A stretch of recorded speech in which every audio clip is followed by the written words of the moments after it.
गहराइयों से आभार और शुक्रिया अदा करते हुए नमन करूंगा मैं आज के इस पावन दिवस पर धरती आबा भगवान बिरसा मुंडा को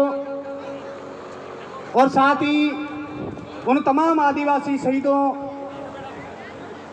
वीरांगनाओं को जिनकी त्याग तपस्या और बलिदान की बदौलत आज हम सब इस पावन अवसर पर मिलकर के वैश्विक स्तरीय विश्व आदिवासी दिवस बड़े हर्षोल्लास से मना रहे हैं। परम सम्मानित मंच सामने विराजमान मेरे पिता तुल्य बुजुर्गों, मातृशक्ति, नौजवान युवा साथियों, आप सभी को मेरा क्रांतिकारी जय जोहार। जैसा कि उद्घोषक महोदय ने जो जिन अल्फाजों से नवाजा है मुझे, मैं उद्घोषक महोदय का भी दिल की गहराइयों से आभार और शुक्रिया अदा करता हूं और प्रकृति मैया से ये आशा और उम्मीद करता हूं कि मुझे ऐसी शक्ति दे, मुझे ऐसी ताकत दे कि मैं आपकी उम्मीदों पर और आपके अलंकारों पर खरा उतरने का प्रयास करूं। साथियों, जैसा कि जो उद्घोषक महोदय ने बताया कि मैं पैसे से शिक्षक हूँ और मेरी तनख्वाह जो है वो मैं समाज के नाम समर्पित करता हूँ, तो शायद ये बहुत ज़्यादा अतिशयोक्ति हो गई है, क्योंकि मैं जो कुछ भी वो समाज हूँ, मेरे को जो कुछ भी मिल रहा वो समाज को मिल रहा है। अगर ये समाज नहीं होता तो शायद मैं नहीं होता, और मैं नहीं होता तो पैसा कहाँ जाता। इसलिए ये समाज का ही पैसा है, तेरा तुझको अर्पण क्या लागे मेरा। मैं ज़्यादा समय नहीं लेते हुए, जैसा कि मुझे बतौर मुख्य वक्ता भी बुलाया है और साथ ही साथ समय की पाबंदी भी लगाई है। आप सभी को सर्वविदित है कि मुख्य वक्ता के लिए समय की पाबंदी नहीं होती है, फिर भी मैं उद्घोषक महोदय और स्थानीय सारे लोगों की भावनाओं की कदर करते हुए मैं पूरे समय का ख्याल रखूंगा। मैं सबसे पहले मंचासीन अतिथियों का ध्यान आकर्षण चाहते हुए आज पूरे विश्व भर में विश्व आदिवासी दिवस मनाया जा रहा है और इसकी संक्षिप्त जानकारी हम सबको होना बहुत जरूरी है। ये क्या जरूरत पड़ी कि पूरे विश्व के राष्ट्रों को मिलकर के एक ऐसा दिन घोषित करना पड़ा जिसे हम आज पूरे विश्व भर में मना रहे हैं, जिसे विश्व आदिवासी दिवस कहते हैं। आखिर ऐसा क्यों हुआ? जैसा कि आप सभी लोग देखते हैं, अभी वैश्विक महामारी कोविड-19 ने सबकी आंखें खोल दी। चाहे फिर ऐसी वैश्विक महामारियां हो, चाहे फिर प्राकृतिक आपदाएं हो, भूकंप हो, अनावृष्टि हो, अतिवृष्टि हो, सुनामी हो, या इस प्रकार के जितने भी प्राकृतिक आपदाएं आई, तो बहुत सारे राष्ट्राध्यक्षों को, समाज के अग्रणी लोगों को सोचने विचारने पर मंथन कर दिया, मजबूर कर दिया, चिंतन मंथन करने के लिए मजबूर किया गया कि आखिर क्या वजह है कि ऐसी स्थितियां बन रही हैं। मैं थोड़ा सा आप सभी से विनम्र निवेदन चाहूंगा, पांडाल में बहुत सारी जगह है, क्यों ना ये जगह भर करके इसकी शोभा बढ़ाए, इस जाचम की शोभा बढ़ाए, थोड़ा आगे बढ़े। सभी बैठ जाता है कि कार्यक्रम और विधिवत आगे आ जाए। इधर मैं आपसे हाथ जोड़ करके विनती कर रहा हूँ, यहाँ आकर के इस जाचम की शोभा बढ़ा जगह है, सभी यहाँ आ जाए। तो उन सारों लोगों को ये मजबूर कर दिया गया, सारे राष्ट्राध्यक्षों को, अलग अलग समुदाय के मुखिया लोगों को, चिंतक लोगों को, वैज्ञानिकों को, कि क्या वजह है। जब उन्होंने चिंतन मंथन किया तो उनके सामने आया कि पर्यावरण खतरे में है, पर्यावरण खतरे में है। फिर उन्होंने कहा कि पर्यावरण खतरे में क्यों है। तब उन्होंने देखा कि पर्यावरण के जो मुख्य घटक है प्रकृति के जो तत्वों का जो दोहन है वो अति शक्ति में हो रहा है। अति दोहन की वजह से ये पर्यावरण खतरे में है। और प्रकृति खतरे में क्यों है? जब उन्होंने चिंतन मंथन किया कि प्रकृति खतरे में क्यों है, प्रकृति के सारे खनिज साधन संसाधनों का अति दोहन करके वो खतरे में पड़ी, तो प्रकृति का ऊपर जब बात आई तब उन्होंने लगा कि प्रकृति का जो रक्षक है, प्रकृति का संरक्षक है, प्रकृति पूजक, प्रकृति प्रेमी आदिवासी है, वो खतरे में है। जब पूरा चिंतन मंथन किया गया तो सामने आया कि प्रकृति का रक्षक, प्रकृति पूजक, प्रकृति प्रेमी को जो हाशिए पे रख दिया गया है, इसलिए प्रकृति खतरे में है। तब पहली बार 1992 में एक वैश्विक स्तरीय सम्मेलन के अंदर बहुत सारे राष्ट्राध्यक्षों सहित अलग अलग राष्ट्रों के आदिवासी मुखियाओं को भी वहां आमंत्रित करके उस सम्मेलन में चिंतन मंथन किया गया।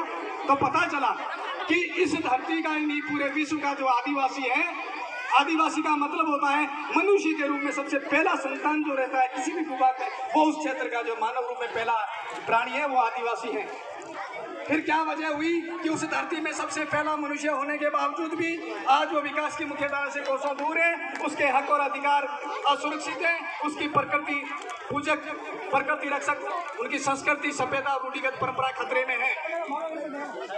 अगर उनकी सभ्यता संस्कृति नहीं बचेगी, आदिवासी नहीं बचेगा, तो प्रकृति नहीं बचेगी, और प्रकृति बिना संसार नहीं बचेगा, मनुष्य नहीं बचेगा।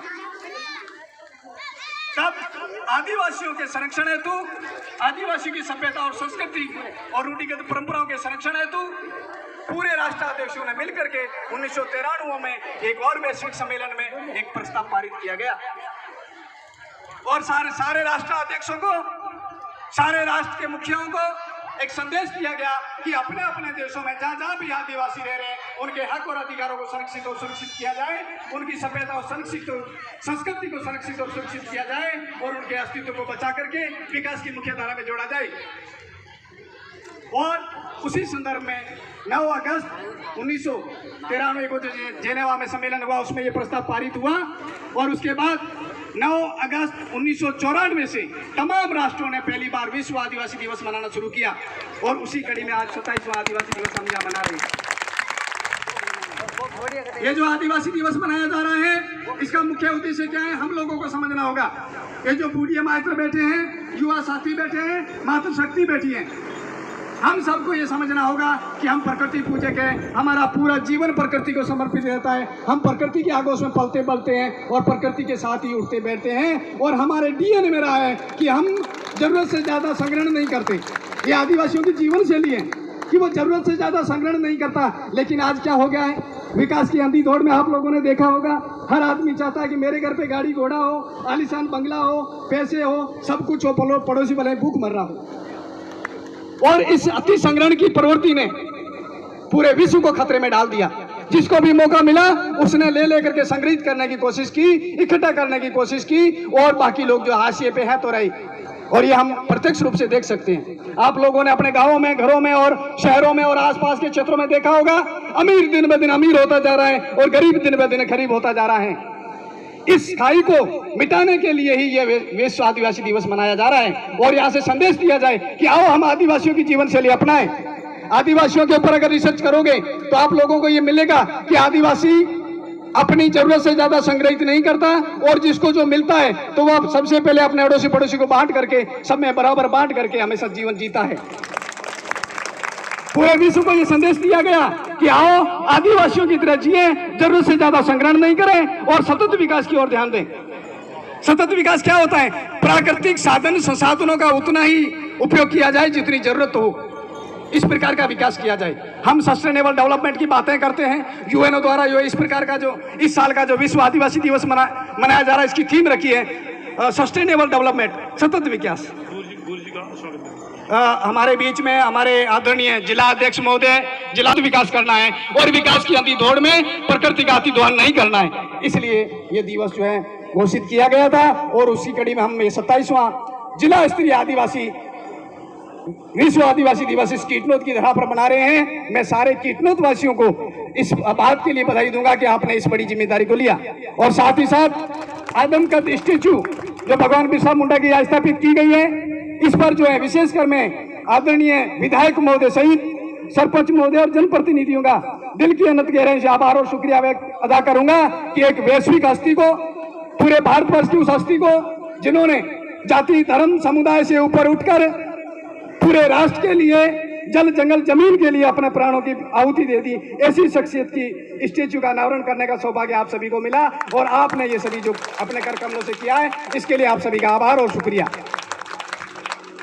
ये जो भगवान बिरसा मुंडा है, इन्होंने अपने शख्सियत जीवन में जो जल जंगल जमीन की सुरक्षा के लिए, मातृशक्ति की रक्षा और सुरक्षा के लिए, आदिवासी सभ्यता और संस्कृति के साथ साथ भारत भूमि के लिए जो अपना त्याग किया, वह त्याग हम सभी के लिए अनुकरणीय और आदरणीय है और हमें सभी को इस संघर्षों को अपने जीवन में उतारना चाहिए, उनके आदर्शों को अपने जीवन में उतारना चाहिए, तभी इस सम्मेलन की सार्थकता और उपयोगिता होगी।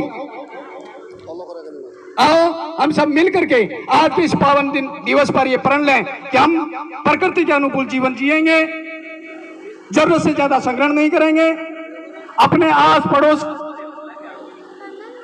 के जितने भी भाई बंधु हैं उन सभी का सुख दुख में साथ देंगे। ये प्रण करके हम इस दिवस की सार्थकता को बढ़ाएंगे। अब मैं समाज की ओर रुख करते हुए मेरे युवा साथियों से आह्वान करना चाहूंगा। मैं ज्यादा समय नहीं लूंगा, बस युवाओं के नाम संदेश, कर्मचारियों के नाम संदेश के साथ में बुजुर्गों और माताओं से आशीर्वाद की उम्मीद करते हुए बात को विराम दूंगा। युवा साथी जितने भी यहाँ विराजमान हैं, साथियों, अगर आप लोगों के दिल में समाज के प्रति दर्द है, समाज के लिए कुछ करना चाहते हैं, तो सबसे पहले दो चीजें अपने दिमाग और दिल के अंदर ठान लें। अगर समाज के लिए कुछ करना चाहते हैं तो नाम पद प्रतिष्ठा की कभी इच्छा नहीं रखें, कभी लालसा नहीं रखें कि मुझे नाम मिले, मुझे प्रसिद्धि मिले, मुझे मान सम्मान मिले, मुझे साफा पहनाया जाए, मुझे मालाएं पहनाया जाए और मेरा नाम हो। ऐसी उम्मीद लोगे तो आप कभी भी समाज का भला नहीं कर पाओगे। यहां पर एक पोस्टर लगाया जाता है और उस पोस्टर में अगर मेरा नाम नहीं आता,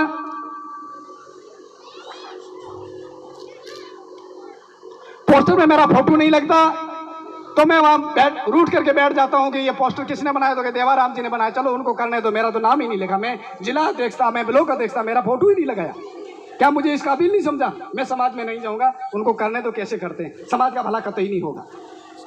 दूसरी तरफ हम घर बैठे बैठे चिंतन मंथन करते हैं। आप तक संदेश पहुंच चुका है कि कीटनोद में कार्यक्रम हो रहा है, लेकिन हम सोचते हैं कि मैं ब्लॉक अध्यक्ष हूं, मुझे तो फोन ही नहीं किया अभी तक, मेरे को पूछा ही नहीं, कार्यक्रम कैसे कर रहे हैं मुझे बात ही नहीं की। चलो करने तो कैसे होते हैं। साथियों, कभी समाज का भला नहीं होगा। जब आप तक संदेश पहुंच जाता है और आपको पता है कि समाज का कार्यक्रम हो रहा है, तो वहां पर आप निस्वार्थ भाव से जाइएगा। जब तक आपके दिलो दिमाग में, मन तन में ये निस्वार्थ भाव की भावना नहीं आएगी, तब तक आप समाज का भला कभी नहीं कर पाओगे, ना विकास की मुख्य धारा में ला पाओगे। बस आप कुछ दिन जिला अध्यक्ष रह सकते हो, कुछ दिन ब्लॉक अध्यक्ष रह सकते हो, कुछ दिन राष्ट्रीय अध्यक्ष बन सकते हो, लेकिन समाज का कभी भी विकास नहीं कर पाओगे। नंबर 3, निंदा की कभी चिंता नहीं करें। काम करोगे तो कमियां निकलेगी। आज ये इतना बड़ा भव्य आयोजन हुआ है, इसमें कल क्या होगा? ये कार्यक्रम किसने किया? तो कि साहब ये तो हीरा राम जी ने किया, या फिर धूड़ा राम जी ने किया, या फिर खीमा राम जी ने किया। चलो कितना पैसा आया? तो कि साहब बालोतरा से इतना दिया हमने, सिवाना वालों ने इतना दिया, पैसा 30,000 रुपये आया, 50,000 रुपये आया। टेंट तो रामाराम जी की तरफ से था, माइक तो बुरवट समुदाय की तरफ से था, पानी की व्यवस्था, सांपों की व्यवस्था तो ये तो दैया परिवार की तरफ से था। तो इनका खर्चा तो कुछ लगा ही नहीं, ये पैसे खा गए। ये आरोप लगते हैं। आरोपों के अंगारों को झेल सको तो आ जाओ। समाज के घातक हथियारों के वारों को झेल सको तो आ जाओ। अगर ऐसे वार नहीं झेल सकते हो तो समाज का भला नहीं होगा। निंदा की चिंता नहीं करें। काम करोगे तो कमियां निकालेंगे लोग, और उस कमियों की परवाह नहीं करें। आप समाज के अंदर जब उतरते हैं तो आपके ऊपर बहुत सारे आरोप लगेंगे, उन आरोपों की चिंता नहीं करें, निंदा की परवाह नहीं करें, दिन रात समाज के लिए लगे रहें। समाज का वो दिन दूर नहीं जब समाज भी विकास की मुख्य धारा से जुड़ा होगा, और समाज भी एक दिन समाज का सिरमौर बनेगा, सारे समुदाय की तरह। ये बातें अपने दिलो दिमाग में ठान करके तय करें तो समाज का भला कर सकते हैं हम। नंबर 3, युवा साथियों से चाहूंगा कि अपने आप को सभ्य संस्कारी जीवन शैली अपनाएं। हम जगह जगह शराब पी करके पड़े रहते हैं, गाड़ियां चलाते हुए स्टंट करते हैं, बेवजह ही किसी से झगड़ा मोल ले लेते हैं। लोग कहते कौन तो भील है, जहां भी जाओ हमारे समुदाय को बदनाम करते हैं हम। शराब पी करके पड़ा हुआ यहाँ पर मान लो नक्ताराम है, आता जाता कोई देखता है तो ये नहीं कहता नक्ताराम, कहता भील है पड़े। शराब नक्ताराम ने पिया, गलती नक्ताराम ने की और भुगत समुदाय रहा है। साथियों, ये प्रण करें कि हम अपनी वजह से समाज का नाम नीचे नहीं होने देंगे, समाज के ऊपर लाछन नहीं लगने देंगे, तो समाज का भला हो जाएगा। नहीं तो हम नई नई गाड़ियां लाते हैं, स्टंट करते हैं, किसी भी चौराहे में जागीरदार बन के बैठते हैं, बेवजह किसी से झगड़ा मोल ले लेते हैं, समाज को बदनाम करते रहते हैं। और हम बहुत सारे बातें कर ले तो उससे समाज का भला नहीं होगा। हमारे बीच में चोटन सेडवा ब्लॉक से भी टीमें पहुंच चुकी है 3 गाड़ियां लेकर के, उनका भी बहुत बहुत स्वागत और अभिनंदन है। मैं युवाओं से यह आशा और उम्मीद करूंगा कि आप सारी बातों को अपने दिल दिमाग में उतार करके समाज को विकास की मुख्य धारा में जोड़ोगे, ऐसी आशा और उम्मीद करता हूं। अब मैं ज्यादा समय नहीं लेते हुए कर्मचारियों से एक अनुरोध चाहूंगा कि हम कर्मचारियों के लिए बहुत सारे संघर्ष किया, तब जो है आदरणीय अशोक गहलोत जी के नेतृत्व में कांग्रेस सरकार द्वारा राजकीय अवकाश घोषित किया गया है कि आज के दिन तमाम कर्मचारी घर में बैठ करके या फिर गाड़ी लेकर के सैर सपाटे करने नहीं जाए। ये दिन जो घोषणा की आपको छुट्टी की, घर पे बैठ करके मौज मस्ती के लिए नहीं की है। और इसीलिए कहा है कि विश्व आदिवासी दिवस पर अपने समुदाय के बीच जाएं और अपने समुदाय को विकास की मुख्य धारा में जोड़ने के लिए उनको सही दिशा और दशा दें। अपने इस ब्लॉक की बात करें, असंख्य कर्मचारी हैं, लेकिन जैसा कि यहाँ बाणाराम जी पीटीआई जी मुझे बता रहे थे, जो हमेशा कर्मचारी आते हैं वही है मेरे आदरणीय गुरु, मुझे यहाँ तक पहुंचाने वाले वीराराम जी डिगलर साहब, फुखाराम जी वेकाता साहब, पूर्व बीडीओ हुकुमाराम जी सर, मेरे एचआरई गुरु डॉक्टर जीआर भील सर, ये जो मैं गिन रहा हूँ नाम अंगुलियों में गिनने लायक लोग यहाँ बैठे हैं। बाकी सारे क्या कर्मचारी नहीं है क्या? उनको छुट्टी किस लिए मिली है? ये आपको घूमने फिरने या मौज मस्ती करने के लिए छुट्टी नहीं दी है। सरकार से द्वारा जो राजकीय अवकाश घोषित किया गया है कि कम से कम एक दिन, हम लोगों ने ये बार बार लेटर लिखे थे कि भी ये जो विश्व आदिवासी दिवस आता है उस दिन छुट्टी नहीं होने से कर्मचारी लोग और जो स्टूडेंट लोग हैं वो समाज में जा नहीं पाते। तो आप ऐसा करें, ये अवकाश घोषित करें ताकि कर्मचारी लोग भी जाए। और ये वैश्विक स्तर पर जब चलता रहा था तो उसी कड़ी में अपने राजस्थान स्तर पर भी बहुत सारे ज्ञापन अलग अलग जगह से दिए गए, तब ये राजकीय अवकाश घोषित हुआ है। तो हम सभी ये तय करें, हम सभी ये प्रण लें कि हमें समाज के नाम पे जो छुट्टी मिली है तो वो छुट्टी तो हम समाज को दें। ये संदेश उन तमाम कर्मचारियों तक पहुंचाएंगे, ऐसी मैं आशा और उम्मीद करता हूं। बहुत सारे कर्मचारी दिन रात मेहनत करके पूरे शिद्दत के साथ में समाज के विकास के लिए जुड़े हुए हैं, लेकिन हमें समुदाय से कितना सहयोग और साथ मिलना चाहिए वो मैं बुजुर्गों से और सभी से उम्मीद करता हूं कि हम लोगों को कर्मचारियों का साथ और सहयोग देना चाहिए। हम सार्वजनिक कार्यक्रमों में हमेशा उनके ऊपर लाछन लगा दे, उनको कोसते रहते कि कर्मचारी कहीं को करे नहीं, नौकरी आ जाना पैसे मिले मुझको दे ही को नहीं, वो कहाँ से देगा बेचारा। आप एका दुका जो कर रहा है उसके ऊपर ये वो खड़ा, उसका ही मन टूट जाता है, यार मैं कर्मचारी हूँ, यहाँ आया हूँ, ये तो आप ऐसा करें तो वो दोबारा आता ही नहीं है। तो मेहरबानी करके आप उनका हौसला नहीं तोड़े, आप हिम्मत दें और सकारात्मक माहौल क्रिएट करें।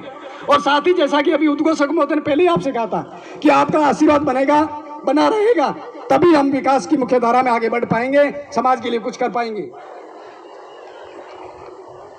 मैं उम्मीद करता हूं कि आप सभी का आशीर्वाद हमें मिलता रहेगा।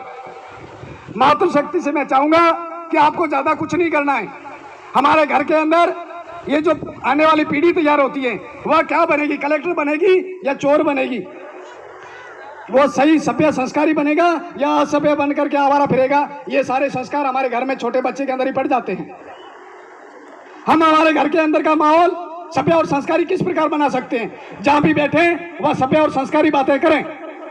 इसका असर कैसे होता है मैं थोड़ा सा उदाहरण देना चाहूंगा। हम 5 जने बैठ करके कोई बातें कर रहे थे, अथाई कर रहे थे। ये बात मैंने डॉक्टर साहब अपने वहाँ धीराराम जी के शादी, बच्चे की शादी थी घर पे, तब बाबूलाल जी ने बताई थी, वो मैंने जगह जगह जाके बताई है मीणा साहब ने कि आपके और हमारे समुदाय में फर्क क्या है। आपके लोग जहाँ भी बैठते हैं वह किस्सेकारों की बातें करते हैं, निंदा की बातें करते हैं और कोई भी विकास की या शिक्षा की या संस्कारों की बातें नहीं करते हैं। इसका असर कैसे होता है? शेडवा टीम का बहुत बहुत स्वागत है। पूरी बाकासर बॉर्डर से जो टीम आई है बहुत बहुत स्वागत है। हुगाराम जी के नेतृत्व में, गिरधर जी के नेतृत्व में आप सभी का अभिनंदन है, स्वागत है। और कल का जो कार्यक्रम था शेडवा में, यही दिन एमएलए साहब बड़ा सराहनीय था बॉर्डर पे, और उसमें सबसे बड़ी चीज़ थी अनुशासन। 25 किलोमीटर रैली चली और 25 किलोमीटर रैली में किसी ने अनुशासन नहीं तोड़ा। ये उसी टीम से जो युवा यहाँ पहुँचे हैं। मातृशक्ति से मैं चाहूँगा कि आप अपने घर में जब भी बैठे तो संस्कार की बातें करें, ढंग की बातें करें, बैठे बैठे चर्चा करें कि हेमाराम जी की लड़की जो है वो वर्दी में पहन करके नौकरी करती है। छोटी बच्ची सुनेगी, अच्छा वो कैसे नौकरी लगी? तो ऐसे ऐसे वो किसान थे, मजदूरी करते थे, बेटी को पढ़ाया, जयपुर पढ़ने भेजा, जोधपुर पढ़ने भेजा और वो नौकरी लगी। छोटी बच्ची कोई सुनेगी तो वो कहेगी अच्छा वो बन सकती तो मैं भी बन सकती हूँ। इसी प्रकार किसी ने सुना कि फलाने की बच्ची जो टीचर बनी है, तो कैसे बनी? तो साहब गरीब था और बिल्कुल कुछ भी नहीं था, लेकिन पढ़ाया बेचारों ने, पैसा करके वो लगी। तो ऐसे हम माहौल की बातें नहीं करते। आप घर में संस्कार की बातें करें, साथ में साफ सफाई का तो ध्यान रखें। हम कहते हैं अपन सेंगा चूस समझे साहब, हमारे घर तो पानी को नहीं पिए, पानी की भी अपने घर में कचरो टापर देखो तो उल्टी हुआ एडा मेल मेला उड़ा गंद कचरो पड़े, तो वो साफ सफाई रो तो काम अपनो है। टाबराना साफ सुथरा रखो, स्नान पानी कराया रखो, घर में साफ सफाई रखो, ये तो काम थे करी सकूँ। तो मेहरबानी करे टाबराना जो है साफ सुथरा रखनो काम थे भी कराया, घर रे महीने संस्कार और ध्यान काम कराया। अब मैं ज़्यादा समय नहीं लेते, एमएलए साहब से मैं निवेदन चाहूँगा। एमएलए साहब, आपने जिस प्रकार हमारे समुदाय के ऊपर पहले भी विधानसभा में बातें रखी है और इस इधर के विधायक अब धीरे धीरे हमारी बात में आवाज़ उठा रहे हैं। हमारी एक ही विकास की मुख्य धारा में जुड़ने का एक ही मांग है, वह है DTA से, डेजर्ट ट्राइबल स्पेशल एरिया, रेगिस्तान जनजाति विशेष क्षेत्र। अब ये क्या होगा, इसके लिए आप क्या कर सकते हैं? सर जैसे टीएसपी है, ऐसे आपने देखा होगा तमाम वैकेंसी आती है, उसमें टीएसपी नॉन टीएसपी रिजर्व पोस्टें आती हैं। अभी जो 2018 की वैकेंसी में आरएस की 34 पोस्ट रिजर्व थी, जिसमें 18 भील उदयपुर डिवीजन टीएसपी क्षेत्र से भील आरएस बने हैं। अगर टीएसपी नॉन टीएसपी की तर्ज पे डीटीएसए नॉन डीटीएसए की पोस्टें इधर से निकलनी शुरू हो जाए, जोधपुर डिवीजन के जैसलमेर, जालौर, बाड़मेर, पाली, सिरोही और जोधपुर संभाग के क्षेत्र में अगर डीटीएसए लागू कर दिया जाए तो उससे क्या होगा, हर वैकेंसी में डीटीएसए के लिए रिजर्व पोस्टें आएगी, तो कम से कम इधर के क्षेत्र के तो लगेंगे। अगर ऐसा नहीं होने की वजह से क्या हो रहा है, जितनी भी भर्तियां आ रही है, पिछली भर्तियां देखिए, अभी की जो पुलिस वैकेंसी गई है जो क्लियर हुई है, उसमें 17 पोस्ट में एक भी फील नहीं हुआ। इससे पहले 4 हुए थे और उससे पहले 7 हुए थे, 44 में 7 हुए थे और 48 में 4 जने हुए थे। ये मैं डाटा बता रहा हूँ। तो हमारा और 3rd ग्रेड टीचर की भर्ती देख लो, 2nd ग्रेड की देख लो, 2nd ग्रेड में तो 0 है और आरएस आईएएस की तो हम सोच भी नहीं सकते। उसका कारण है कि जहाँ जयपुर, करौली, दौसा, सवाई माधोपुर जो विकास की मुख्यधारा से बहुत आगे बढ़ चुके हैं, उस क्षेत्र के साथ में हमारी इस भौतिक, भौगोलिक, आर्थिक और शैक्षणिक सारे परिदृश्यों का हम तुलनात्मक स्टडी करते हैं, तो हम उनके सामने विकास की या देश में कहीं भी मुकाबला नहीं कर पाते। अगर ऐसी स्पेशल योजना हो जाती है और आपके मार्फत अगर सदन के अंदर ये आवाज़ उठती है कि हमारे मारवाड़ क्षेत्र के अंदर इन आदिवासी कबीलाई भील समुदाय को विकास की मुख्य धारा में जोड़ने के लिए ऐसी योजना बनाई जाए, मैं तो कांग्रेस सरकार का बहुत आभार व्यक्त करता हूँ, उन्होंने मारवाड़ बोर्ड का गठन किया है। लेकिन मारवाड़ बोर्ड जो हमारी आधारभूत सुविधाओं के लिए बहुत सारा काम कर भी लेगा, लेकिन जब तक हम सरकारी महकमे में, सरकारी गैर सरकारी वैकेंसीज में हम रास्ता नहीं बना पाएंगे, तब तक हमारा सर्वांगीण विकास नहीं होगा। इसलिए ये अगर desert tribal special area non TSP की दर्ज पे लागू हो जाए और उसमें उसी कैटेगरी के लिए रिजर्व पोस्टें आनी शुरू हो जाए, आरएस के लिए ज़्यादा नहीं 5 भी पोस्टें रिजर्व होगी तो 5 तो आरएस बनेंगे। और ये हमें पूरी उम्मीद है कि वर्तमान कांग्रेस सरकार की जिस प्रकार सिंपैथी है, सहानुभूति है, हमारे प्रति जो फ्लेक्सिबिलिटी है, उससे हमें उम्मीद है कि ये मांग इस शासनकाल में पूरी हो सकती है। पिछली बार सरकार के पास जब मांग गई थी, उन्होंने माडा से जांच करवाई कि ये जो इधर मारवाड़ की भील डीटीएसए की मांग कर रहे हैं वो क्या है, तो माडा कार्यालय ने उसको नीतिगत मानते हुए शासन को लिखा कि शासन स्तर पर इसको लागू किया जा सकता है। वो लेटर हमारे पास वापस आया शैक्षणिक शोध संस्थान के बाद आज ही पड़ा, लेकिन वापस उस सरकार ने उसके संज्ञान नहीं लिया और वो लागू नहीं हो पाए। वही मांग हमने दोबारा 3 बार जब सीएम साहब तक पहुंचाई, तो संकट काल के दौरान जैसलमेर में रहते हुए उन्होंने एक ट्वीट किया था कि इस आदिवासी कबीलाई समुदाय के लिए कोई विशेष योजना बनानी पड़ेगी, और वो योजना अगर आप लोग सभी विधानसभा बार आवाज उठाएंगे तो हमारी मांग लागू हो जाएगी, तो हमारा सर्वांगीण विकास हो जाएगा।